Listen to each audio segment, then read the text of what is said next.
Hey everybody, this is Ducky. I just wanted to make a quick video showing off something I got in the mail today, which you can actually see the box for right there.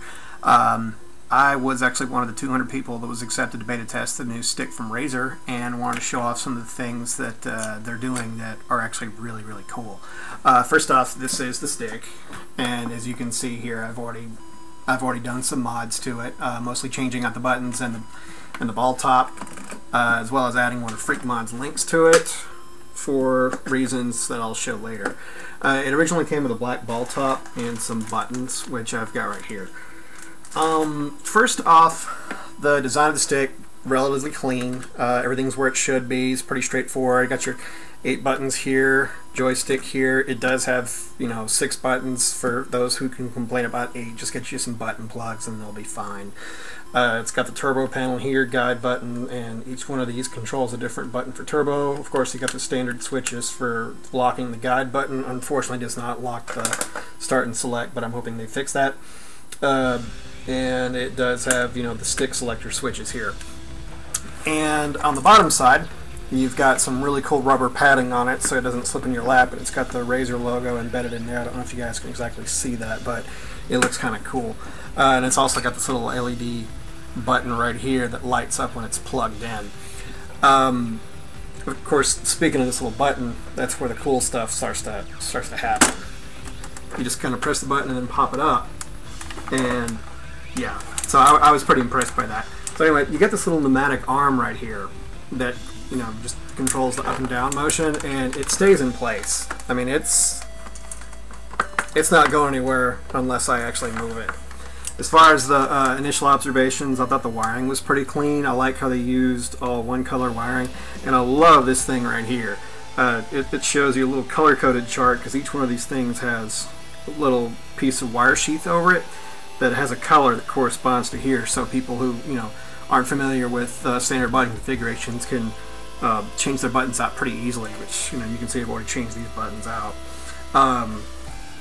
The black wiring here is kind of slick, and everything's all stored under these little black storage compartments. All in all, it just looks really clean on the inside. It's got this little compartment here where you can store the USB cable, and the USB cable, it is modular.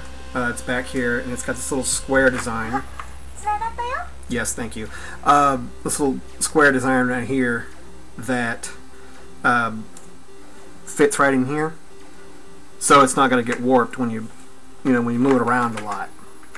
So let me get that back in there. Yes, thank you.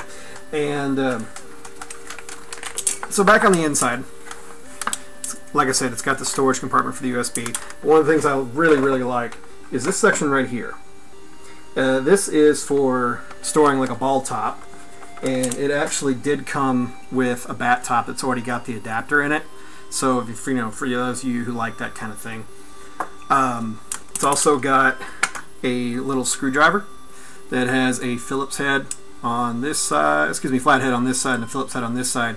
So you can do things like put the flathead in here to pop the ball top off, or it's got the screws here. If you want to change the artwork, you just kind of unscrew these and then pull these little things out right there, and it allows you to pop off this plexi and change the sheet of paper, for the artwork. So I'm going to put that in there. One little side note that I've noticed is when I put a link in there, I noticed that the storage compartment for the ball top, it just fits right in there. I mean, and that's just beautiful. So I just put that in there like that, store it, and the stick has a very low profile for traveling, perfect for putting in a suitcase, blah blah blah. This is not a standard feature. This is one of the FreakMod's link stick shafts. So before anybody goes louding them for that, that's something I added. Alright, and speaking of modding,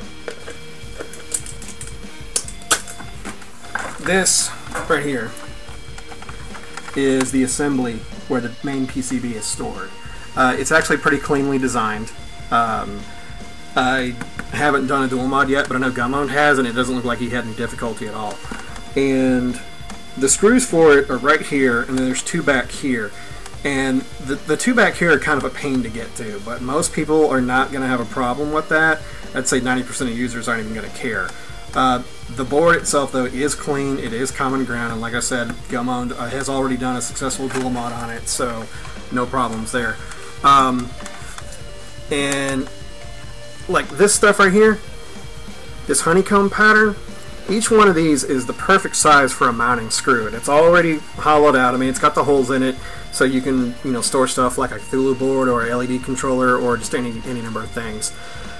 All in all, I'm gonna give this a B+. I think there's a lot of things they're doing right with this stick, and I do have some complaints, but I'm not gonna make them public because this is a beta test unit. I am expecting them to fix a lot of these issues, but so far, definite solid B+, just short of an A for some of the things that I'm hoping they'll fix. In the meantime, I'm going to see if I can do some more messing around with it, mostly an RJ45 multi-console mod, just to see how that goes.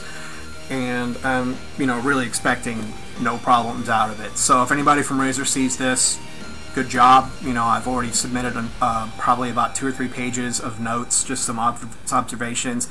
Take them into consideration. I'm assuming that's why you brought me on this, but I plan on getting a lot of use out of this stick, and I'm looking forward to showing it off. So anyway, this is Ducky. Happy modding, happy playing. Catch you later.